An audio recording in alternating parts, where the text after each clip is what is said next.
Hello aspirants, welcome to I smart prep. जैसा कि हम बाजी नाम के क्लास नोट्स डिस्कस कर रहे हैं, है ना, तो उसमें हमने इकोनॉमी का फर्स्ट लेक्चर कवर कर लिया है। आज हम डिस्कस करने जा रहे हैं इकोनॉमी का सेकंड लेक्चर। अब इस इकोनॉमी के सेकंड रिवीजन क्लास में हम आज क्या डिस्कस करने वाले हैं, टॉपिक डिस्कस करने वाले हैं हम मनी एंड बैंकिंग। और मनी एंड बैंकिंग में जो हम टॉपिक डिस्कस करेंगे ये सारे हमारे क्लास नोट्स में ऑलरेडी अवेलेबल हैं, ठीक है, जिसमें से what is money, money supply, money demand, कितने तरीके की डिमांड होती है, प्रिकॉशनरी, स्पेक्युलेटिव और transaction, then substitute of money as a root store of value, bond yield, G secs, treasury bills, dated government securities, sovereign government bonds, money market में सारे mechanism, ये सारी टूल्स उसके, then basic concepts in banking की, कैसे जो है money supply created होती है, DDs, TDs, NDTL, CDR, RDR, ये सब देख कन्फ्यूजन होता है ना, आज सब एकदम क्लियर हो जाएगा, ठीक है। तो इन सबको हम डिस्कस कर रहे होंगे। फिर हम डिस्कस करेंगे types of reserve kept bye banks, required reserves क्या होता है, एक्सेस रिजर्व क्या होता है, बैलेंस शीट क्या होती है आरबीआई की, कैसे आप बनाता है, क्या लायबिलिटीज़ है, क्या एसेट्स हैं, इन सारी चीज़ों को हम डिस्कस कर रहे होंगे। इसके बाद RBI as a lender of last resort किसके लिए होता है, ये सब डिस्कस करेंगे। देन डिस्कस करेंगे हम मनी सप्लाई क्रिएशन, जो कि जिसे हम मनी मल्टीप्लायर भी बोलते हैं। फिर money aggregates, broader liquidity aggregates क्या होते हैं, ठीक है, और features and roles of NBFCs in financial inclusion, ये हम पढ़ रहे होंगे। साथ ही साथ मैंने जैसा कि आपसे वादा किया था कि साथ में करंट अफेयर्स भी मैं अपडेट कराऊंगा, तो करंट अफेयर्स के कुछ टॉपिक हैं जो इसमें मैंने अभी ऐड कर रखे हैं, और जो एडिशनल टॉपिक्स हैं वो इसमें कुछ था नहीं, क्योंकि टीचर ने सारे टॉपिक्स मैक्सिमम कवर करा रखे थे। मैंने काफ़ी चीज़ें सर्च करने की कोशिश करी, तो मैक्सिमम प्रीलिम्स के क्वेश्चन जो आए हुए हैं वो इन्हीं टॉपिक से आए हुए हैं, तो कोई मतलब नहीं बनता है फालतू में एक्स्ट्रा पढ़ने से या चीज़ों को एक्स्ट्रा लोड करने से। ऑलरेडी सिलेबस काफ़ी ज़्यादा है, तो चलिए बिना किसी देरी की शुरुआत करते हैं। सबसे पहले ना करंट के टॉपिक्स को जो है कवर कर लेते हैं, ठीक है। करंट के टॉपिक कवर करने के बाद हम स्टैटिक पे आ जाएंगे। जैसे करंट पे क्या था ना कि जो आरबीआई है, just a second, let me change the colour, this one is okay, fine. So the Reserve Bank of India taking steps to strengthen the financial system, such as mandating legal identity identifiers for large cross-border transactions and introducing a quick curative action framework for non-banking financial companies, NBFCs जिसे हम बोलते हैं। Additionally, there has been a focus on digital banking, including the progress and challenges of digital banking units and the expansion of digital payment infrastructure। तो इतने current affairs के इस topic में, इस पैरा में इंपॉर्टेंट है जो वो दो टर्म इंपॉर्टेंट है। देखो ये दोनों टर्म आपको पता होना चाहिए, प्रीलिम्स के लिए इंपॉर्टेंट है कि हु आर और what is legal identity identifiers. तो लीगल एंटिटी जो है आइडेंटिफायर्स क्या होते हैं, तो लीगल एंटिटी आइडेंटिफायर्स क्या होते हैं, ये एक 20 कैरेक्टर अल्फा न्यूमेरिक कोड है that uniquely identifies legal entities को, ठीक है, आइडेंटिफाई करता है जो कि पार्टिसिपेट कर रही होती है इन फाइनेंशियल ट्रांजैक्शंस में, ठीक है। It was created to improve the accuracy and transparency of financial data, particularly for risk management purposes. The legal entity identifiers is a globally recognized, ये टर्म याद रखना, as a test statement prelims में मिल सकता है। Globally recognise standard है ये, ठीक है। फैसिलिटेट करते हैं किसको, आइडेंटिफिकेशन को across different jurisdictions and regulatory frameworks, ठीक है। तो ये हो गया हमारा लीगल एंटिटी आइडेंटिफायर्स। बेसिकली इतना याद रखना कि एक 20 कैरेक्टर का अल्फा न्यूमेरिक कोड है जो यूनिकली क्या करता है, आइडेंटिफाई करता है लीगल एंटिटी को जो कि पार्टिसिपेट कर रही होती है फाइनेंशियल ट्रांजेक्शंस को, ठीक है। और याद रखना ये ग्लोबली रिकॉग्नाइज्ड है, बस ये 2 पॉइंट रखना। सेकंड पॉइंट जो इंपॉर्टेंट है वो है डीबीयूज, यानी कि हमारा डिजिटल बैंकिंग यूनिट्स, ठीक है, डीबीयूज। डिजिटल बैंकिंग यूनिट्स में हमारा जो इंपॉर्टेंट है वो है ये टर्म, इस टर्म को हमें समझना ये है क्या, तो एक तरीके का याद रखना कि specialized fix point business units हैं ये, और ये हब होते हैं। जैसे इन डीबीयूज का क्या काम है, ये एक specialized fix point business unit होते हैं या फिर हब्स होते हैं, housing a certain minimum digital infrastructure, जिनके पास क्या होता है, सर्टेन मिनिमम डिजिटल इंफ्रास्ट्रक्चर होता है for delivering digital banking products entirely through self service any time.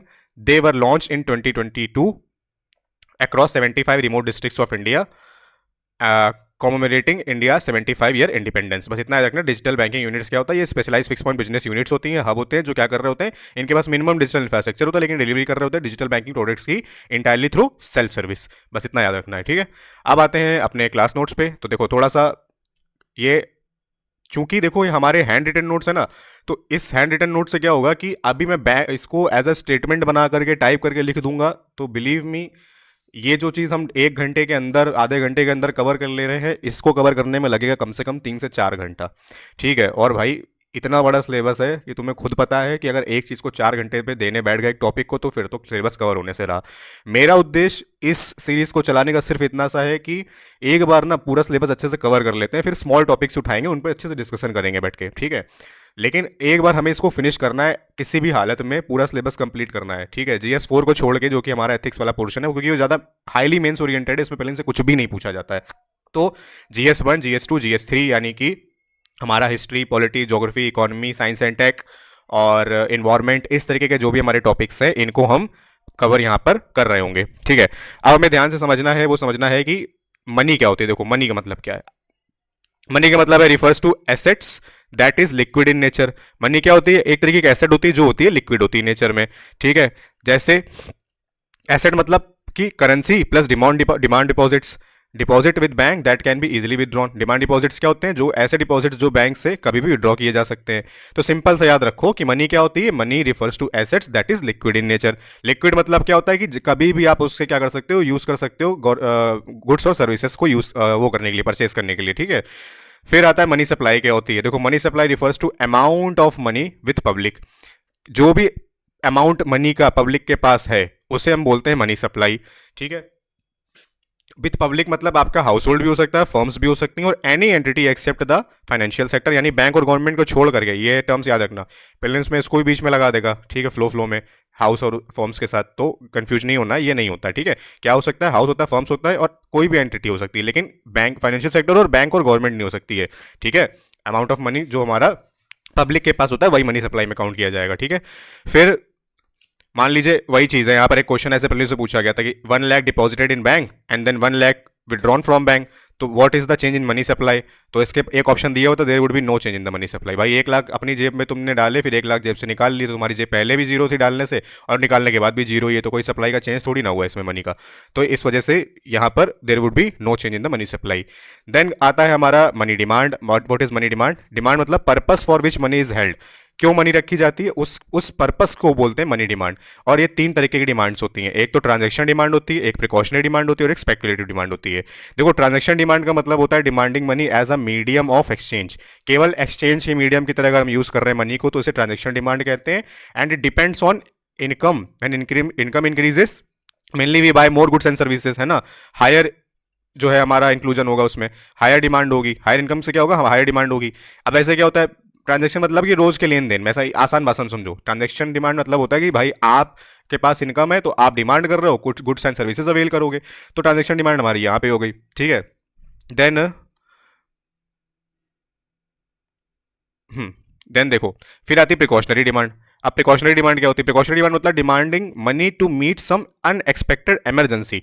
Precaution मतलब से, प्रिकॉशन से वर्ड से नहीं समझ में आ रहा है कि मतलब कुछ सावधानी से रिलेटेड है ना, तो मतलब ऐसा पैसा जो हम अनएक्सपेक्टेड इमरजेंसी को टैकल करने के लिए रखते हैं उन्हें बोलते हैं प्रिकॉशनरी डिमांड। ठीक है, मेनली डिपेंड्स ऑन इनकम, ये इनकम पे डिपेंड करती है। ठीक है, तो ऐसे याद रखना कि जब ट्रांजेक्शन याद आए तो as a medium of exchange, precautionary question में आ जाए तो याद रखना अनएक्सपेक्टेड इमरजेंसी के लिए यूज होती है। और जो स्पेकुलेटिव डिमांड होती है ये सबसे ज्यादा इंपॉर्टेंट है, क्योंकि ये as a it is used as और demanding money as a store of value और returns, interest rate on demand. जैसे कि कोई भी पैसा आप अपनी बैंक में रखते हो तो आपको पता है कि आपको उस पर कुछ मिलेगा इंटरेस्ट, और उस इंटरेस्ट की वजह से आप पैसा उधर रख रहे हो, तो as a store of value उस मनी को आप यूज कर रहे हो, तो इस डिमांड को हम बोलते हैं स्पेकुलेटिव डिमांड। यहां तक क्लियर है? ठीक है, अब देखो स्पेकुलेटिव डिमांड के कुछ वो तरीके कैसे आप रखते हो। तो आप अपना पैसा रखते हो बॉन्ड में, बॉन्ड्स में क्या होता है? इंटरेस्ट रेट्स जो है वो एज अ रिटर्न हमें मिलता है, और इंटरेस्ट रेट हायर होता है then that on demand deposit. जो डीडीज होते हैं ना हमारे, डिमांड डिपॉजिट से क्या होता है? इंटरेस्ट रेट बॉन्ड्स का ज्यादा होता है, इस वजह से हम लोग बॉन्ड में पैसा लगाते हैं, मतलब रखते हैं अपना। तो not a medium of exchange hence a substitute of money, ये मीडियम ऑफ एक्सचेंज नहीं, लेकिन ये सब्सटीट्यूट तो है मनी का। मतलब पैसा दो, बॉन्ड ले लो, उसके बाद इंटरेस्ट रेट कमा लो उसमें से। तो यही तो हमारे सब्सटीट्यूट, ये जो हमारे क्या नाम है, स्पेकुलेटिव डिमांड का वो था ना, टाइप था। तो सेम वही चीज है। ऐसे मान लीजिए यहां पर higher the interest rate on bonds lower will be the speculative demand. अगर इंटरेस्ट रेट बॉन्ड का हायर होगा, ये स्टेटमेंट एज इट इज रट लेना है। जब इंटरेस्ट रेट बॉन्ड का हाई होता है तो जो स्पेकुलेटिव डिमांड होती है वो कैसी होती है? वो लो हो जाती है, कम हो जाती है। हाई और लो याद रखना, ठीक है। और इसका वाइस वर्सा भी होता है, यानी अगर लो है इंटरेस्ट रेट बॉन्ड का तो स्पेकुलेटिव डिमांड हाई हो जाएगी। ठीक है, अब एक सिंपल सा टर्म है कि ये जो स्पेकुलेटिव डिमांड है वो इन्वर्सली रिलेटेड होती है बॉन्ड के इंटरेस्ट रेट के। ठीक है, नेक्स्ट आते हैं हम बॉन्ड्स में। तो भाई बॉन्ड्स होते क्या हैं? सिंपल सा समझते हैं। बॉन्ड्स बेसिकली क्या होता है? हमारा फाइनेंशियल इंस्ट्रूमेंट होते हैं जो कि यूज किए जाते हैं by issuer to raise funds. किसके लिए? पैसा को उठाने के लिए या पैसे को एकत्रित करने के लिए in the form of loans. ये बेसिकली लोन के फॉर्मेट में अगर हम जो है इशू करते हैं तो हमें एज अ लोन पैसा हम लेता है ना, इशूअर जो उसका होता है। जैसे मान लो ये बॉन्ड का इशूअर है और ये बॉन्ड होल्डर है। बॉन्ड इशूअर क्या करेगा, इसको बॉन्ड देगा और बॉन्ड होल्डर इसको क्या वापस देगा, लोन देगा। उसमें से इंटरेस्ट रेट कम हो जाए क्योंकि वो तो ये कमाएगा ना, इसीलिए तो दे रहा है अपना पैसा। फिर ये बॉन्ड होल्डर्स या इन्वेस्टर्स कौन हो सकते हैं, बैंक हो सकती है, पब्लिक हो सकती है, पब्लिक में हाउस होल्ड भी हो सकते हैं, फर्म्स भी हो सकती है, और फॉरेन पोर्टफोलियो इन्वेस्टर्स भी हो सकते हैं, जैसे बॉन्ड्स हो गया, शेयर्स हो गया, इनमें ये लोग रखते हैं ना, एफपीआई बोलते हैं, ठीक है। फॉरेन पोर्टफोलियो इन्वेस्टर्स जो होते हैं ये इसलिए तो इनको हार्ड मनी बोलते हैं, कभी भी बेच के भाग जाएंगे कंट्री से। लेकिन एफडीआई स्टेबल होती है क्योंकि ये फॉरेन डायरेक्ट इन्वेस्टमेंट होता है, ये कंपनी अपनी जो है किसी कंपनी के बिजनेस में इन्वेस्टमेंट करते हैं ना, वहाँ पर अपना सिस्टम जो है लेकर के आते हैं, टेक्नोलॉजी लेकर के आते हैं, इसलिए FDI is more stable then FPI. ऐसा क्वेश्चन भी प्रीलिम्स में बनता है। फिर आते हैं फीचर्स ऑफ द बॉन्ड, ठीक है। बॉन्ड इशूअर अच्छा कौन होता है, ये देखो, बॉन्ड इशूअर गवर्नमेंट हो सकती है, ठीक है। और गवर्नमेंट की नीड बहुत ज़्यादा होती है क्योंकि उसे बहुत सारे प्रोजेक्ट्स चलाने होते हैं कंट्री में, बहुत सारे वेलफेयर स्कीम्स चलानी होती हैं, और इनकी रेपुटेशन बहुत अच्छी होती है। इस वजह से इन बॉन्ड्स को हर कोई लेना चाहता है क्योंकि इसमें इजीली रिटर्न मिलता है और कोई भी प्रॉब्लम नहीं होती है, बहुत ही सेफ होते हैं, ठीक है। फिर आते हैं फीचर्स ऑफ द बॉन्ड में। तो फीचर्स ऑफ द बॉन्ड में याद रखना कि इसमें होती है फेस वैल्यू। फेस वैल्यू यानी कि principal amount raised through a bond issue. Face value मतलब होता है वो प्रिंसिपल अमाउंट जिस पर आपको बाद में इंटरेस्ट मिलना है। और फिर आता है बॉन्ड इंटरेस्ट रेट, यानी return to the bond holder. जो ये प्रिंसिपल अमाउंट था, इस पैसे पे जो इंटरेस्ट मिलता है उसे बॉन्ड इंटरेस्ट रेट बोलते हैं, सिंपल रखना है। फिर ये कैसे डिटरमाइन होता है, ये मार्केट डिटरमाइन होता है। मार्केट डिटरमाइन हमने लास्ट वाले लेक्चर में डिस्कस किया था ना। मार्केट मतलब क्या, डिमांड एंड सप्लाई, कितनी डिमांड है कितनी सप्लाई, उस पर डिपेंड करता है कि इंटरेस्ट रेट क्या होगा, ठीक है। फिर अपॉर्चुनिटी कॉस्ट ऑफ मनी क्या होता है, defined as return on next best alternative. ये इंपॉर्टेंट पॉइंट है, इस पे एग्जाम में क्वेश्चन आ चुका है, ठीक है। तो अपॉर्चुनिटी कॉस्ट ऑफ मनी मतलब होता है कि defined as return on the next possible next best alternative, ठीक है। What we sacrifice while holding an asset और वाइल मेकिंग अ, यहां पर थोड़ा सा कट गया है, चॉइस नहीं लिखा हुआ, ठीक है, वाइल मेकिंग अ चॉइस, ठीक है। सो बेसिकली ऐसा समझो कि आपने एक बॉन्ड लिया, ठीक है, और आपको पता चला कि गोल्ड के प्राइस बॉन्ड से और ज्यादा तेजी से बढ़ रहे हैं, तो बॉन्ड को रखने की वजह से आपने गोल्ड वाली जो अपॉर्चुनिटी है उसको आपने क्या करा, सेक्रीफाइस करा। तो इस वजह से इस जो अपॉर्चुनिटी को आपने सेक्रीफाइस किया, इसी को बोलते हैं अपॉर्चुनिटी कॉस्ट ऑफ मनी। कि भाई नेक्स्ट बेस्ट अल्टरनेटिव गोल्ड था, अगर तुम इसमें इन्वेस्ट करते तो तुम्हें ज्यादा पैसा मिल सकता था, बट तुमने बॉन्ड को चुना, तो इसीलिए तुमने क्या करा, अपॉर्चुनिटी कॉस्ट को वो खो दिया। फिर आता है, अगर हम बात करें बॉन्ड पे इंटरेस्ट रेट को, तो ये फिक्स्ड होता है, ठीक है। वंस बॉन्ड इज परचेज, जब बॉन्ड खरीद लिया जाता है तो इंटरेस्ट रेट फिक्स हो जाता है, ये पॉइंट याद रखना। Bonds are lesser risky investment than shares. Shares पे रिस्क ज़्यादा होता है क्योंकि शेयर पे पता है क्या होता है, शेयर पे आप क्या होते हो, शेयर होल्डर हो जाते हो ना कंपनी के। शेयर के भी कई टाइप होते हैं, इक्विटी शेयर्स होता है, प्रेफरेंस शेयर होता है ना। प्रेफरेंस शेयर को प्रेफरेंस दी जाती है जब भी कंपनी का जो है आप वो करते हैं, वाइंड अप होती है या कोई भी प्रॉफिट होता है, कुछ भी होता है, तो प्रेफरेंस शेयर को प्रेफरेंस दी जाती है। इक्विटी शेयर मतलब होता है आपको उतनी शेयर होल्डिंग मिल गई है कंपनी में, यहाँ पे सेम दोनों चीज़ें, बट इसको प्रेफरेंस दी जाती है। तो इस तरीके के शेयर्स में क्या होता है, अगर लॉस हो रहा है ना कंपनी का तो आपका भी तो लॉस होगा, प्रॉफिट हो रहा है तो आपका प्रॉफिट होगा। लेकिन बॉन्ड में एक बार इंटरेस्ट रेट फिक्स हो गया तो उतना इंटरेस्ट रेट आपको देना ही देना है, तो इस वजह से ये क्या है, लेस रिस्की होते हैं, ठीक है। और maturity value of a bond बोला जाए तो value of a bond principal plus interest. Maturity मतलब होता है कि जो भी तुमने प्रिंसिपल दिया है एज अ बॉन्ड को, जो भी इशू करता है उसको जो भी पैसा मिलता है उस पर जब वो पैसा रिटर्न करता है तो प्रिंसिपल प्लस इंटरेस्ट रिटर्न करता है, इसी को मेच्योरिटी बोलते हैं। At the end of maturity period, मान लो कि 1,000 रुपये दिए 10% से, ठीक है, तो 10% रेट से, तो एक साल बाद वो कितना हो जाएगा, 1,100 रुपये हो जाएगा, 1100 हो जाएगा, सिंपल। फिर होता है बॉन्ड प्राइस। बॉन्ड प्राइस क्या होता है समझना है, ठीक है। बॉन्ड प्राइस क्या होता है, जनरली मार्केट डिटरमाइन होता है, भाई मैंने बताया डिमांड एंड सप्लाई के बेसिस पे होता है, ठीक है। फिर लोन जो होते हैं वो ट्रेडेबल नहीं होते, लेकिन बॉन्ड जो होते हैं वो ट्रेडेबल होते हैं। एग्जाम में क्वेश्चन बना दिया जाएगा तो याद रखना है कि बॉन्ड्स क्या होते हैं, ट्रेडेबल होते हैं, can be bought and sold. मतलब आपने खरीदा है, आपको पैसे की जरूरत है, आप किसी एक दूसरे, मान लीजिए ये आपके कोई फ्रेंड है, इनको आपने सेल करना है तो आप इनको सेल कर सकते हो, फिर इन्हें पैसे की जरूरत हो गई तो ये किसी और को भी सेल कर सकते हैं। पेमेंट उसको होगी एंड में जिसके हाथ में बॉन्ड होगा। मान लो ये बॉन्ड है, जिसके हाथ में होगा, पेमेंट जो इशूअर होगा वो एंड में इसको करेगा, ये अपना बॉन्ड लेके जाएंगे और इनको पैसा दे दिया जाएगा, बात खत्म हो जाती है, इसीलिए ट्रेडेबल्स होते हैं। और एक प्रीलिम्स में स्टेटमेंट आ चुका है, जो स्टेटमेंट लिखा हुआ है ना मैंने, तो मैंने नोट्स काफ़ी एनरिच कर रखे हैं। आई मीन जितना भी मेरे से हो पाया, मैं उस दौरान तैयारी में जितने भी मतलब टॉपिक वहाँ पढ़ाए जाते थे, वापस आके काफ़ी उसके बारे में डिटेल में स्टडी करता था, और जो भी न्यू पॉइंट्स मिलते थे उनको यहाँ पर ऐड ऑन करता था। तो आपके लिए ये मेहनत बहुत ही ज़्यादा मतलब एक तरीके से कम हो जा रही है, अगर आप इतना भी अच्छे से रिवाइज कर ले रहे हो तो बिलीव मी, प्रीलिम्स के मोस्ट ऑफ द स्टेटमेंट जो यहाँ पर मैंने लिखे ना, एज अ स्टेटमेंट ही मैंने यहाँ पे लिख दिए हैं, ठीक है, क्लास के बाद, ताकि अगर आप अभी जब पीवाईक्यू उठाओगे ना तो मोस्टली जो स्टेटमेंट है इनमें से वो आपको वहाँ पे डायरेक्टली कॉम मिल जाए, ठीक है, मिल ही जाएंगे, क्योंकि मैंने ऐसे ही नोट्स ही प्रिपेयर किए हुए हैं, ठीक है। तो फिर आते हैं रिवर्स रेपो मार्केट। एक होती है रेपो मार्केट, ठीक है, जिसमें आरबीआई लेंड करता है मनी किसको, बैंक्स को। एक होती है रिवर्स। अभी ये सब आगे बहुत अच्छे से डिस्कस करने वाले हैं जब हम क्या करेंगे, डिस्कस मॉनेटरी पॉलिसी करेंगे, ठीक है, इंस्ट्रूमेंट्स करेंगे उसके, ठीक है। अब देखो यहाँ पर क्या है, रिवर्स रेपो मार्केट है। रिवर्स रेपो मार्केट में क्या होता है कि ये टू साइड होते हैं सेम कॉइन के। भाई रेपो मार्केट में क्या होता है कि आरबीआई बैंक को लेंड कर रही होती है, लेकिन रिवर्स रेपो में क्या होता है, two side of the same coin, यानी कि a bank with surplus fund can buy government securities from RBI and promise to resell these securities later to RBI at a higher rate, ठीक है। Bank के पास ज्यादा पैसा आ गया तो bank क्या करेगी, वो जाएगी आरबीआई से बोलेगी इसकी सिक्योरिटी दे दो, ये पैसा रख लो, और फिर बाद में सिक्योरिटी पे मुझे बढ़ा के अमाउंट दे देना और ये सिक्योरिटी आप वापस ले लेना, ठीक है। तो इसी जो जिस रेट पे ये सारा ट्रांजेक्शन होता है उसे बोलते हैं रिवर्स रेपो रेट। और जो रेपो रेट होता है will always be higher than reverse repo rate, है ना। जो रेपो रेट होता है वो हमेशा रिवर्स रेपो रेट से ज्यादा होता है, क्योंकि इसका लॉजिक है, आरबीआई भाई तुमसे ज्यादा पैसे थोड़ी ना लेगी। आरबीआई तुमको इंटरेस्ट देगी, बट आरबीआई अपने इंटरेस्ट रेट से कभी ज्यादा नहीं दे सकती, क्योंकि फिर उसमें तो ओवरऑल आरबीआई का लॉस हो जाएगा, ठीक है। तो ये सारी चीज़ें हैं। अब ये चीज़ याद रखना है कि जो बैंक रेट है और जो रेपो रेट है और जो रिवर्स रेपो रेट है, ये तीनों डिटरमाइन करता है कौन, आरबीआई या फिर एमपीसी यानी monetary policy committee under monetary policy statements निकालती ना आरबीआई, उसमें बैंक रेट, रेपो रेट और रिवर्स रेपो रेट ये तीनों डिटरमाइन होते हैं। ये स्टेटमेंट अपने आप में बहुत ज़्यादा इंपॉर्टेंट है, इसको ध्यान से समझना, ठीक है, मतलब याद रखना बस। If RBI is not giving reverse repo it would be discrimination with, मतलब क्यों देती है, ऐसा ये क्वेश्चन पूछ लिया जाए, why RBI gives reverse repo, तो याद रखना कि if RBI is not giving reverse repo it would be discrimination with those banks which are with surplus. RBI do not, यहाँ पे आरबीआई लिखा है, ठीक है, RBI do not have are deposits hence need some instruments to lend money to banks. अच्छा, अगर RBI के पास पैसा कैसा है, उसका डिपॉजिट थोड़ी ना, यही सब सरप्लस फंड होता है, अलग अलग आईएमएफ मान लीजिए कोई कुछ रखता है अपना, अदर करेंसी कोई डिपॉजिट है, तो इन्हीं से तो लोन आरबीआई देगी ना बैंक्स को भी, तो आरबीआई के पास पैसा यहाँ से आता है। फिर आता है बेसिक कॉन्सेप्ट्स इन बैंकिंग। देखो बेसिक कॉन्सेप्ट इन बैंकिंग में क्या है कि हमें बेसिकली समझना है क्रिएशन किसकी, मनी सप्लाई की, ठीक है।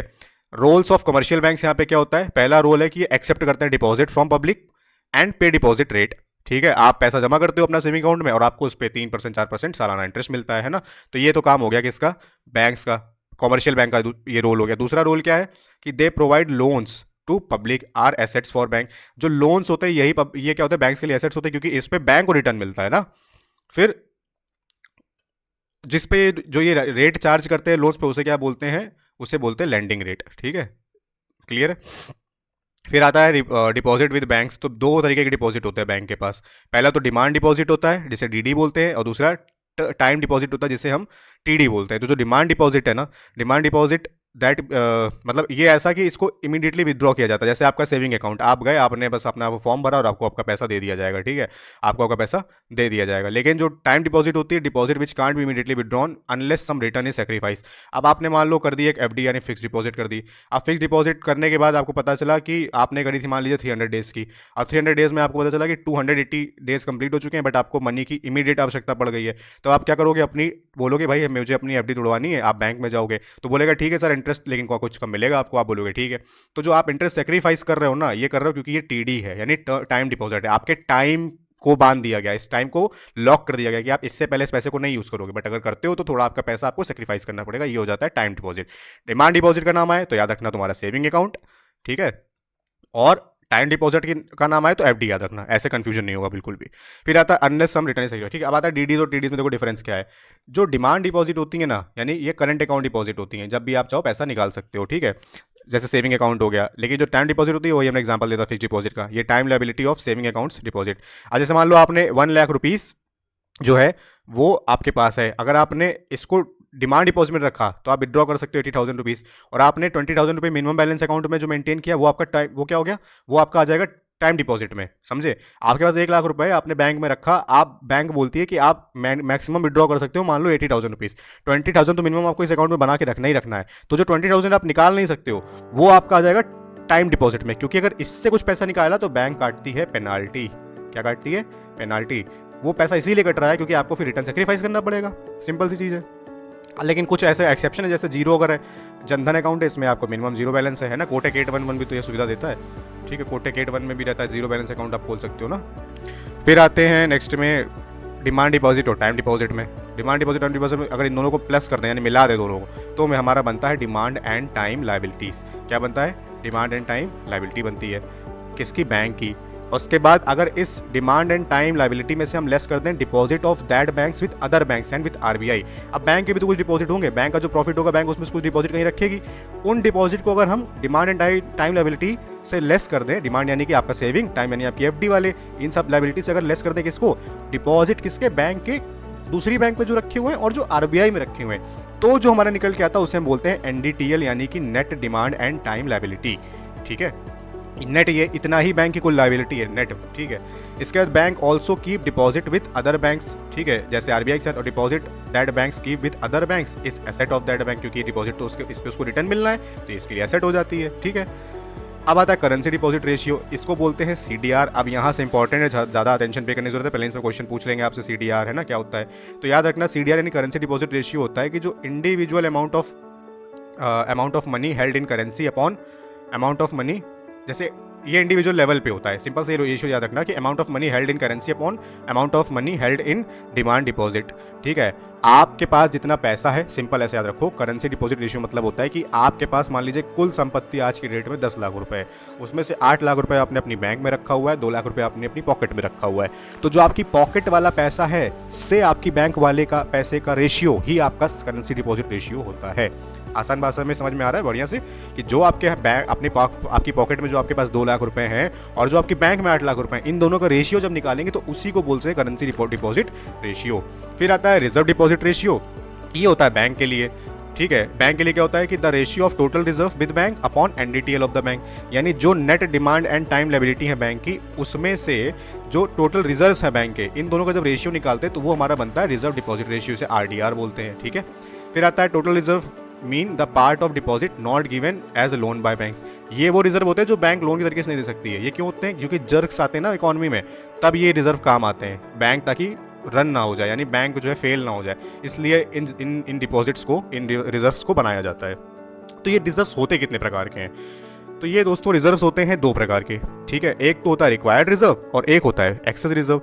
तो रिक्वायर्ड रिजर्व्स का काम क्या होता है, that banks are statutorily required to keep with RBI, मतलब ये रिक्वायर्ड, इसका याद रखो, रिक्वायर्ड मतलब इतना करना ही करना है तुम्हें। तो रिजर्व वो रिजर्व जो बैंक जो है आरबीआई के पास रखती ही रखती हैं, और इस पे इनको कोई इंटरेस्ट भी नहीं मिलता है। ये आरबीआई रखती है कि भाई तुम्हें कंप्लायंस है, इतना तो पैसा रखना ही पड़ेगा, कल को तुम्हारे सारे कस्टमर आ गए एक साथ, तुम्हारी बैंक फेल होने लगी तो तुम किसके पास जाओगे, घूम के तो आरबीआई के पास ही आओगे। तो आरबीआई बोलेगा भाई ये पैसा ले लो, इससे पहले अपने प्रॉब्लम्स को सॉर्ट आउट करो, फिर बाद में देखेंगे तुम्हें बचाना कैसे है। ठीक है, तो कैश रिजर्व रेशियो इसी को बोलते हैं, ये 4% होता है, ये आरबीआई हर बैंक रखती है अपने, लगभग 4% होता है। ठीक है, तो ये हर बैंक रखती है आरबीआई के पास, और आरबीआई इस पे कोई भी रिटर्न नहीं देती है। ठीक है, no return given to the banks to CRR. फिर होता है एक्सेस रिजर्व। एक्सेस रिजर्व मतलब होता है reserve that banks can voluntary keep with themselves in excess of required reserve for short term liquidity management. जैसे आपने पढ़ा होगा, भी आप आगे आके मॉनेटरी पॉलिसी में और अच्छे से पढ़ोगे, एक एसएलआर होता है, स्टैट्यूटरी लिक्विड रेशियो। ठीक है, इसमें क्या होता है, बैंक लिक्विड में अपने पास कुछ रेशियो रखती है ताकि शॉर्ट टर्म लिक्विडिटी मैनेजमेंट को वो कर सके, तो इसको बोलते हैं एक्सेस रिजर्व। ठीक है, फिर आता है बैलेंस शीट ऑफ आरबीआई। ठीक है, देखते देखते देखो हमने कितने सारे टॉपिक कवर कर लिया, आपको पता भी नहीं चला होगा। अब यही सारी चीज़ें हम वापस से किसी के नोट से या पर्टिकुलर कोई बुक से कवर करते हैं ना, तो ये बुक्स का निचोड़ ही तो है। एट द एंड आप बुक पढ़ने के बाद क्या करोगे, आपको कुछ 10-12 पॉइंट आपके ब्रेन में घूम बचेंगे, वो 10-12 पॉइंट ही अगर आप अच्छे से बार पढ़ लोगे तो यहीं से क्वेश्चन आ जाएगा एग्जाम में। अगर इतना कॉन्सेप्ट में, मैं तो भाई ऐसा तो है नहीं मैं स्टेटमेंट डायरेक्टली पढ़ता चला जा रहा हूँ, मैं स्टेटमेंट आपको समझा भी तो रहा हूँ साथ में, है ना। जो मेरे साथी हैं जिन्होंने मेरे साथ क्लासेस अटेंड करी हैं, जो अदर कोचिंग्स में भी प्रिपरेशन कर चुके हैं, उनके यहाँ भी भाई ऑब्वियस सी बात है, चाइनीज़ तो पढ़ाई नहीं गई होगी, पढ़ाया तो यही सब कुछ गया होगा ना। अगर मनी एंड बैंकिंग पढ़ाया गया है तो फिर बैलेंस शीट ऑफ आरबीआई पढ़ाया गया होगा, है ना। फेडरल रिजर्व की बैलेंस शीट तो पढ़ाई नहीं गई होगी, फेडरल रिजर्व अमेरिका का सेंट्रल बैंक है ना। तो सिंपल सा कॉन्सेप्ट है भाई, कुछ भी कहीं से भी पढ़ो, एट द एंड कोर तो यही है। अगर इसको अच्छे से तैयारी कर लिया, इतना कर लिया, क्वेश्चन गलत नहीं होगा एग्जाम में। फिर आते हैं अब बैलेंस शीट में आरबीआई की। देखो बैलेंस शीट का मतलब होता है कि कितनी लायबिलिटीज है, जिम्मेदारी और कितनी एसेट है टोटल। तो जो लायबिलिटीज हैं ये currency in circulation except ₹1 note and coins, ये स्टेटमेंट प्रीलिम्स में आया है। ठीक है, मतलब ₹1 के क्वाइन नोट को और सारे क्वाइंस को छोड़ के जितना भी पैसा है वो सारा आरबीआई की लायबिलिटीज होती हैं। और पब्लिक हैज मैक्सिमम करेंसी और बैंक हैज़ ऑल्सो करेंसी, तो ये दोनों भी लायबिलिटी साइड में आते हैं। बैंक के जो डिपॉजिट होते हैं आरबीआई की, ये भी आरबीआई की लायबिलिटी है। गवर्नमेंट की डिपॉजिट भी आरबीआई की लायबिलिटी है। अदर डिपॉजिट, ठीक है, कोई है तो भी लायबिलिटी है आरबीआई की, other than banks and governments. ठीक है, एग्जाम्पल जैसे बैंक और गवर्नमेंट के अलावा डिपॉजिट अगर कोई आईएमएफ की यानी इंटरनेशनल मॉनेटरी फंड की, तो वो भी आरबीआई की लायबिलिटी हो जाएगी। अदर लायबिलिटीज मतलब कि और भी कोई लायबिलिटी है। तो एसेट में बात करें अगर आरबीआई की, तो सबसे पहले तो लोन्स जो भी बैंक को देती है मेनली वही इसकी एसेट होती है, क्योंकि उस पर इनको रेपो रेट मिलता है। It can be given to government, ठीक है। इसके बाद वेज एंड मीन्स एडवांसेस। अब इन्वेस्टमेंट जो है आरबीआई की, वो आरबीआई की एसेट होती है। कैसे? जो डोमेस्टिक इन्वेस्टमेंट करता है, जो फॉरेन इन्वेस्टमेंट करता है। जो डोमेस्टिक इन्वेस्टमेंट गवर्नमेंट सिक्योरिटीज़ में करता है, अदर गुड क्वालिटी एसेट्स में करता है। ऐसे फॉरेन सिक्योरिटीज़ में भी होता है, उसमें भी आरबीआई क्या करता है? इन्वेस्टमेंट करता है, तो वो भी आरबीआई की एसेट हो गई। फॉरेन गवर्नमेंट में सिक्योरिटीज़ होती हैं, मोस्टली डेवलप्ड कंट्रीज़ की रखता है, ठीक है, याद रखना। फॉरेन करेंसी में भी क्या करता है, जो भी है डॉलर वगैरह, वो आरबीआई की एसेट हो जाती है। फिर आता है गोल्ड। अब गोल्ड में भी क्या करता है कि आरबीआई करता है, वो भी एसेट ही आरबीआई की है। सबसे ज़्यादा तो बहुत स्टेबल होता है ना गोल्ड हमारा, गोल्ड सबसे ज़्यादा स्टेबल है वर्ल्ड में, तो सबसे ज़्यादा जो है कोशिश यही रहती है आरबीआई की गोल्ड में जो है अपना एसेट को बना के रखे, यानी गोल्ड की रिटर्न बढ़ती है ना, वैल्यू। मान लो आज आरबीआई ने 100 kg गोल्ड खरीदा है, 10 साल बाद उस गोल्ड की कीमत बढ़ जाएगी, तो ये एसेट है, इस पर रिटर्न मिलेगा आरबीआई को, है ना। फिर आरबीआई की बैलेंस शीट जो है रिप्रेजेंट करती है उसका काम क्या है, ठीक है, ये स्टेटमेंट सही है। और it is considered bankers of bank, क्योंकि ये क्या होता है, लास्ट रिजॉर्ट होता है, landers of the last resort RBI बोला था। किसके लिए बोला था? क्योंकि ये प्रोवाइड करता है लोन्स, किसको? बैंक को, जब वो क्राइसिस में होते हैं, when bank fail to get liquidity from other sources. जब बैंक को अदर सोर्सेज से लिक्विडिटी नहीं मिलती है, तो आरबीआई काम करता है as a lender of last resort और उन्हें प्रोवाइड कराता है पैसे। एज, यहाँ पे एज लिखा है, ठीक है, as the lender of last resort it only provides loan to banks not government. अब आपको स्टेटमेंट प्रीलिम्स में दे दिया जाएगा, तो भाई याद रखना कि गवर्नमेंट को as a lender of last resort RBI पैसा नहीं प्रोवाइड करता है। केवल किसको प्रोवाइड करता है? केवल बैंक्स को प्रोवाइड करता है। फिर आएगा मनी सप्लाई क्रिएशन प्रोसेस और मनी मल्टीप्लायर। अब इसमें क्या, देखो ये देखने में बहुत टेक्निकल और बहुत मतलब ऐसे टर्म लग बनेंगे, लेकिन मैं जहां ज्यादा हाईलाइट कर दूं बस उसको अच्छे से रट लिया ना, देख लेना पीवाई क्यू उठा करके 3 बार क्वेश्चन पूछा है, तीनों बार वहीं से क्वेश्चन पूछा है, ठीक है। तो हाई प्रेशर मनी मतलब होता है एच। इसमें क्या होता है, टोटल लायबिलिटी जितनी भी है ना आरबीआई की, इस हाई पावर मतलब होता है, इसका मतलब हाई पावर इसको क्यों बोला जाता है, क्योंकि मनी सप्लाई क्रिएशन में प्रोसेस में, और इसे मनी मल्टीप्लायर भी बोलते हैं, ठीक है। इसमें क्या होता है, सबसे पहले एच होता है, यानी कि हाई पावर्ड मनी, ये होती है लायबिलिटी आरबीआई की। हाई पावर मतलब इसलिए इसको बोलते हैं क्योंकि इसमें पोटेंशियल होता है कि ये क्रिएट कर सकती है higher amount of money supply. जैसे तुम मान लो तुमने क्या किया, किसी खेत में कुछ सीड लगा दिए, तो अब इस सीड में जो पहले इन्वेस्टमेंट तुम करते हो ना अपनी जेब से, पहले सीड खरीद के लाते हो, फर्टिलाइजर लाते हो, तो जो सबसे बेसिक इन्वेस्टमेंट सबसे पहले आप करते हो, ठीक है, वो आपकी ये तरीके से हाई पावर्ड मनी हो गई, ठीक है। इसमें क्या है, आरबीआई क्या करती है, बाय सम एसेट्स, एग्जांपल मान लो गोल्ड किया और वो वर्थ एच थी, मतलब उसकी वैल्यू गोल्ड की एच थी, तो उस मान लीजिए 100 रुपीज़ थी एंड उसने 100 रुपीज़ का चेक इशू कर दिया। अब क्या होगा, चेक को डिपॉजिट किया जाएगा बैंक में, और पॉसिबिलिटी क्या है कि बैंक में जब चेक इशू करेगा, जिसको भी मान लो आरबीआई ने गोल्ड जिससे भी परचेस किया, तो वो क्या करेगा कि बैंक एक कुछ उससे पैसा निकालेगा जो जिसको चेक मिली है, और कुछ पैसा एज अ डिमांड डिपॉजिट छोड़ देगा। तो जो पैसा निकालेगा वो विड्रॉ हो जाएगा, जो छोड़ेगा वो डीडी बन जाएगा। तो जो करेंसी डिपॉजिट रेशियो इस केस में क्या हो गया, 1 हो गया, ठीक है। अब देखो H2 मतलब ये टेक्निकलिटीज को लर्न नहीं करना है, बस इतना याद रखना है कि जो M3 होता है ना, M1 M2 M0 M1 M2 और M3, इनका मतलब क्या, बस इतना याद रख लो कि भाई जो एच है इसे हाई पावर मनी बोलते हैं, हार्ड मनी बोलते हैं, क्योंकि इसके अंदर क्या पावर होती है, ये पोटेंशियल होता है कि ये क्रिएट कर सकता है higher amount of money supply, ठीक है। इसके बाद सेकंड एग्जांपल में देखा हमने, देखिए बताया गया, तो वही सबसे सेम चीज़ है। अब विथ H2 यानी कि जो भाई इसमें से मान लो आधा पैसा निकाल लिया और आधा डीडी में छोड़ दिया, तो जो H2 है ना, H/2 मतलब डीडीज में वो चला गया, डिमांड डिपॉजिट में चला गया। तो जो बैंक ए है वो क्या करेगा, इस पैसे को जो डीडीज में उसने छोड़ा है, करेंसी निकालने के बाद आधा पैसा छोड़ दिया डिमांड डिपॉजिट में, तो बैंक ये क्या करेगा, उसमें भी क्या करेगा, कुछ पैसा रिजर्व में रखेगा। तो मान लो 0.2 जो H2 का उसने रिजर्व में रख लिया, और बचा हुआ पैसा उसने लोन दे दिया। लोन किसको देगा, पब्लिक को देगा, हाउस होल्ड है, फर्म्स हैं। अब फिर क्या होगा, जो लोन्स मिलेगा फर्म्स को, उससे फर्म क्या करेंगी, अपने एम्प्लॉयज़ को, वर्कर्स को वेजेस प्रोवाइड करेंगी, ठीक है। इसके बाद क्या होगा, वो एम्प्लॉय क्या करेंगे, वो भी भाई उनकी सैलरी बैंक में जाएगी, उससे कुछ करेंसी को वो विड्रॉ कर लेंगे और कुछ डीडी जो है डिमांड डिपॉजिट के रूप में छोड़ देंगे। फिर बैंक उसी से वही काम करेगी, रिजर्व करेगी और लोन देगी, ठीक है। तो ये सप्लाई चलती रहती है। एट द एंड रिजल्ट क्या निकलता है इस सप्लाई का, जो टोटल मनी सप्लाई है वो हमेशा क्या होती है, इन सब का सम होती है। और ये भी याद रखना कि मनी सप्लाई हमेशा हाई पावर्ड मनी के ज़्यादा से ज़्यादा होती है, यानी कि जो HRBI ने पहले जिसको पैसा जो इन्वेस्ट किया था, यानी जिसका चेक इशू किया था, उसके बाद जो एंड में जो मनी सप्लाई बनी, उस मनी सप्लाई की वैल्यू H से ज़्यादा है। यहाँ तक क्लियर है? इसी को बोलते हैं मनी मल्टीप्लायर प्रोसेस। और ये रेशियो याद रखना, रेशियो ऑफ मनी, इसको मनी सप्लाई अपॉन H होता है, ठीक है। यहाँ तक क्लियर है? इसके बाद ध्यान से देखिए कि मनी मल्टीप्लायर को मतलब क्या बोलते हैं। Money multiplier refers to the amount of money supply created in economy for each rupee increasing H. Money multiplier का मतलब ही होता है कि उस एच पे जो आरबीआई ने चेक इशू किया था, एक एक पैसा जो उस पर बढ़ रहा है वही मनी मल्टीप्लायर है, क्योंकि रिटर्न मिल रहा है ना। और मेन रीजन जो है बिहाइंड मल्टीप्लायर प्रोसेस की वो है क्रेडिट क्रिएशन, क्योंकि हमें आखिरी में करना क्या, उस एच की वैल्यू बढ़ानी है। मान लो 1 लाख रुपए की वैल्यू थी तो हमको 1,10,000 1,20,000 करनी है, तो इसी को बोलते हैं मनी मल्टीप्लायर। अच्छा, कुछ कंडीशंस होती हैं मनी मल्टीप्लायर प्रोसेस के लिए। अगर ये कंडीशन जो है सेटिस्फाई नहीं हो रही तो पैसा जो आरबीआई ने एच लगाया था उस पर कुछ वैल्यू बढ़ेगी ही नहीं। ठीक है, तो कंडीशन क्या है, जैसे every depositor must not withdraw their deposit from bank at same time. यानी मान लो भाई बैंक के पास 4 लोग हैं, अब 4 में से एक आदमी डिपॉजिट को अपने विड्रॉ करता है, 3 आदमी का डिपॉजिट बैंक के पास रहता है, बैंक किसी को उठा के लोन दे देता है किसी और को, फिर उससे रिटर्न कमाता है, उस रिटर्न से कुछ इनको देता है, कुछ इनको देता है, कुछ इनको देता है, और बाकी पैसा प्रॉफिट हो जाता है बैंक का। जब ज़्यादा प्रॉफिट हो जाता है तो भाई बैंक जो है आरबीआई पे दे देता है कि भाई तुम रखो, मुझे इस पर रिवर्स रेपो रेट दे दो। लेकिन अगर इन सब ने एक साथ पैसा मांग लिया अपना, तब क्या होगा, इस केस में ये लोन कहाँ से देंगे, तो इस केस में क्या होता है, मनी मल्टीप्लायर जीरो हो जाता है, मनी मल्टीप्लायर फेल हो जाता है। तो वही बोल रहा है, if this condition is not satisfied the bank can't create credit, it will result in bank run, bank fail हो जाएगी and hence money multiplier process fails. अब तुम्हें देखो, बैंक को बचाने का आरबीआई का सबसे बड़ा रीजन ही यही होता है कि भाई अगर बैंक फेल हो गई तो ओवरऑल मनी सप्लाई पे इंपैक्ट पड़ेगा। इस वजह से जब भी बैंक खतरे में होती है तो RBI as a lender of last resort आता है, सर्वाइवर बन के बढ़िया से उनको सेव करता है, बचाता है ना। फिर है how financial inclusion leads to economic growth. Question आता है कि भाई कैसे फाइनेंशियल इंक्लूजन मतलब कि लोगों तक बैंकिंग सुविधाएं प्रोवाइड करना, उनके बैंक अकाउंट खाते बने, उनकी डिपॉजिट्स जो है वो एक्सेप्ट हो, इससे कैसे इकोनॉमिक ग्रोथ हो सकती है। तो सिंपल से है कि more instrument is equals to high economic growth. पहले इसमें क्वेश्चन पूछा जाता है जैसे फैक्टर्स अफेक्टिंग मनी मल्टीप्लायर को, कौन कौन से फैक्टर अफेक्ट करते हैं। तो सिंपल से याद रखना है कि any factor that impact currency deposit ratio, ठीक है, वो क्या इफेक्ट करेगा, वो मनी मल्टीप्लायर को अफेक्ट करेगा। करेंसी डिपॉजिट रेशियो मतलब याद है ना, जितना करेंसी तुम्हारी पॉकेट में है, पॉकेट वाली और बैंक वाली, पी अपॉन बी, ऐसे याद रखो, मैंने शॉर्ट फॉर्म में याद रखा था अपने लिए, आपको भी ऐसे समझा दे रहा हूँ ताकि मे भी आप बोलो तो आप बोलो ना।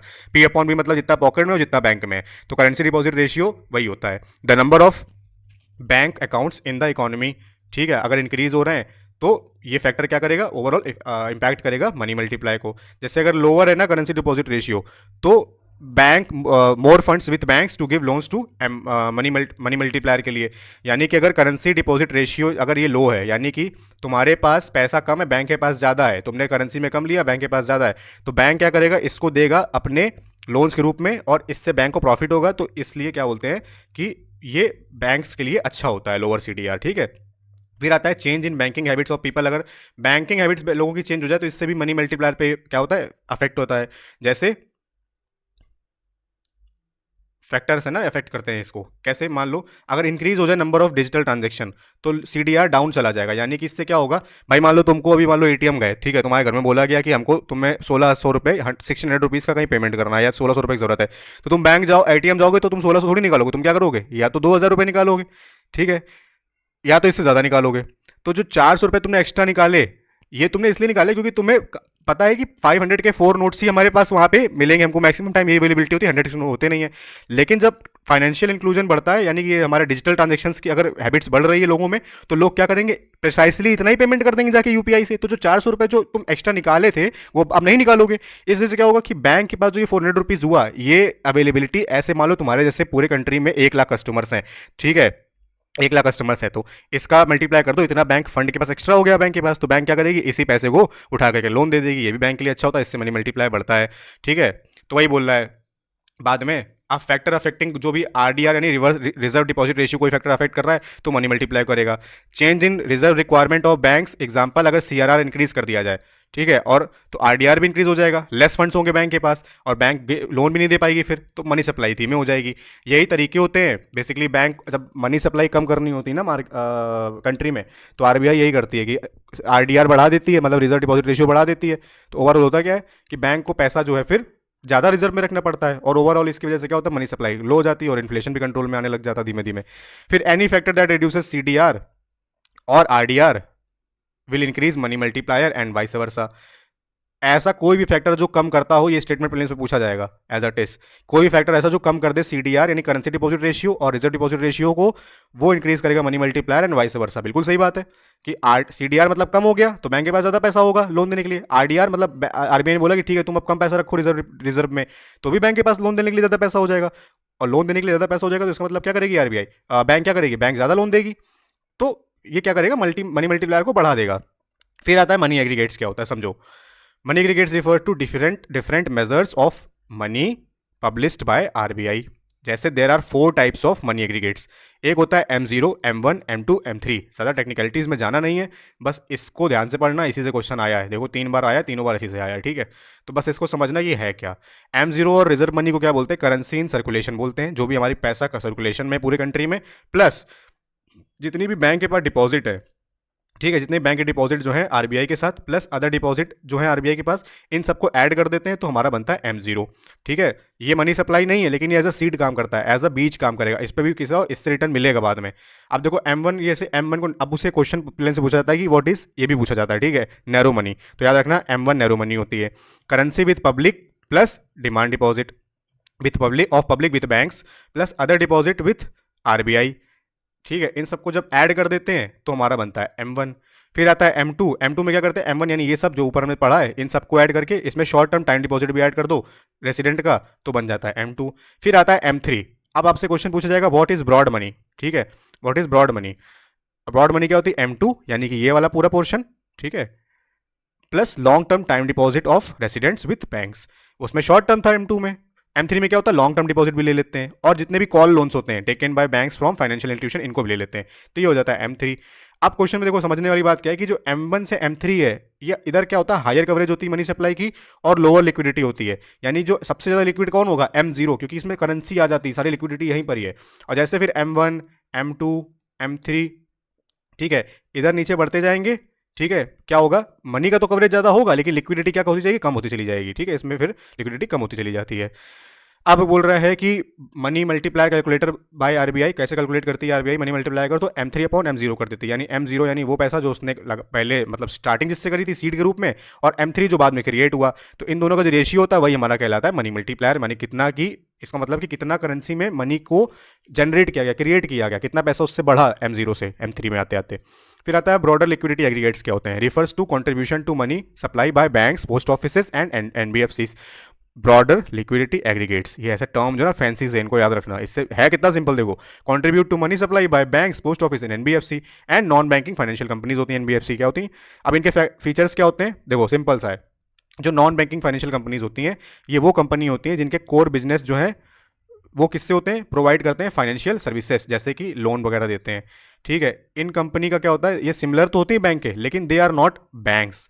एनबीएफसी जो होती हैं बैंक की जैसी होती है, बट बैंक्स नहीं होती हैं।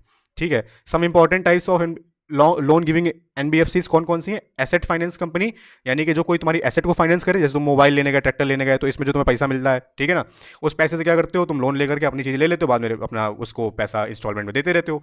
तो ये एसेट फाइनेंस कंपनी का काम होता है। फिर होता है इंफ्रास्ट्रक्चर फाइनेंस कंपनी, जो बड़े बड़े गवर्नमेंट के प्रोजेक्ट, ब्रिज है, रोड है, रेल, ये सब को क्या करे, फाइनेंस करे, उसे इंफ्रास्ट्रक्चर फाइनेंस कंपनी बोलते हैं। फिर होती है हाउसिंग कंपनी, जो हाउस लोन करे, गोल्ड मतलब तुम्हारे गोल्ड को रख करके एज अ सिक्योरिटी तुमको पैसा दे दे। माइक्रो फाइनेंस यानी कि जो सेल्फ हेल्प ग्रुप्स को पैसा देते हैं उन्हें माइक्रो फाइनेंस एनबीएफसी बोलते हैं।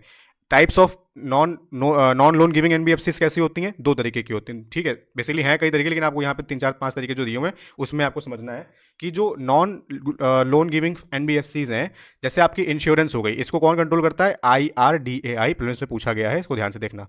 ठीक है, आरबीआई रेगुलेट करता है नॉन लोन गिविंग एनबीएफसीज को। इसमें से इंश्योरेंस कंपनी जो है वो IRDAI के अंतर्गत आती हैं। ये प्रोवाइड करती है इंश्योरेंस सर्विसेज को ऑफ डिफरेंट टाइप, जैसे लाइफ, हेल्थ, ठीक है, ये सब हो गया।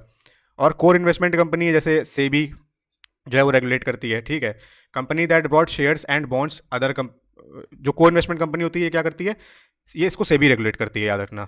इंश्योरेंस को कौन रेगुलेट करता है, IRDAI। कोर इन्वेस्टमेंट कंपनी को कौन करता है, सेबी रेगुलेट करती है। Company that bought shares and bonds of other companies, जैसे म्यूचुअल फंड्स। ठीक है, अब NBFCs are mainly regulated by RBI, जैसे लोन गिविंग जो है एनबीएफसीज हैं वो आरबीआई करेगी। ठीक है, टाइप्स ऑफ एनबीएफसीज में 2 तरीके की होती हैं, डिपॉजिट एक्सेप्ट करती हैं जो, और जो डिपॉजिट एक्सेप्ट नहीं करती हैं। एनबीएफसीज बेसिकली 2 तरीके की होती हैं, जो डिपॉजिट एक्सेप्ट करती हैं और नहीं करती हैं। जो करती हैं उन्हें क्या बोलते हैं, NBFC D, except only time deposit. अब यहाँ प्लेन से क्वेश्चन दे दिया जाएगा, क्या ये डिमांड डिपॉजिट भी एक्सेप्ट करती हैं, तो आंसर है नहीं, केवल टाइम डिपॉजिट। और नॉन डिपॉजिट वाली को एनबीएफसी एनडी बोलते हैं, ये एक्सेप्ट नहीं करती हैं क्या, जो टाइम डिपॉजिट एक्सेप्ट नहीं करती उन्हें NBFC ND बोलते हैं, और जो करती हैं उन्हें NBFC D बोलते हैं। बस सिंपल सा है। इसके बाद है हमारा लेक्चर का लास्ट पॉइंट, यहाँ पे NBFC लिखा हुआ है, देखो मैं बता देता हूँ, यहाँ पे NBFC लिखा हुआ है, ठीक है। NBFCs often borrow funds from banks and use it to give loans to public। जैसे मान लो इधर बैंक है, ठीक है, फिर इधर NBFC आ जाती है और यहाँ पर आप आ जाते हो, ठीक है। आप गए बैंक के पास, बैंक बोलेगी पेपर दिखाओ, वो आपके पास है नहीं, फिर आप जाओगे NBFC के पास और NBFC को पैसा बैंक देती है। ये बैंक का रिस्क जो है कम कर देती है, क्योंकि NBFC क्या होती है, काफ़ी सेलेक्टिवली लोन देती हैं, काफ़ी सेलेक्टिव चीज़ों के लिए लोन देती हैं, सेलेक्टिवली क्रिएट की जाती है। इस वजह से इनका जो ओवरऑल लॉस मार्जिन है बैंक से बहुत कम होता है। बैंक का रिकवरी रेट इतना अच्छा नहीं जितना NBFCs का होता है। इस वजह से NBFCs इंपॉर्टेंट है। तो वही बोल रहा है कि NBFCs can issue commercial paper to get money and NBFC often charge higher interest rate. भाई बैंक से पैसा लेके तुम्हें दे रही तो उसको भी तो कुछ फायदा होना चाहिए, तो बैंक से तो इनका इंटरेस्ट रेट ऑब्वियसली पता ज़्यादा होगा, मीडिएटर का काम कर रही है। फिर NBFC often charge higher interest rate. NBFC compete with banks in loan giving process due to some reasons। क्यों? क्योंकि बैंक फॉलो करता है बहुत कॉम्प्लेक्स प्रोसेस को of giving loans and therefore most borrowers from unorganised. जैसे हमारी country में जो है लगभग 80% लोग जो हैं वो क्या हैं, अनऑर्गेनाइज सेक्टर से आते हैं, और इनको लोन चाहिए तो इनके पास कागज वागज पूरे सही से होते नहीं, पेपर्स वगैरह। तो NBFC इनको लोन प्रोवाइड कर देती है और इनको पता होता है, मान लो कोई वही वाली सेल्फ हेल्प ग्रुप वाली NBFC है तो इनको देगी, उसे पता है रिकवर कैसे करना है। इस वजह से ऐसी NBFC क्या करती हैं, ज़्यादा कॉम्प्लेक्स प्रोसेस नहीं फॉलो करती हैं, ठीक है, और ये लोन दे देती हैं आसानी से, और लोन रिटर्न भी मिल जाता है इनको क्योंकि ये स्पेशलाइज होती हैं।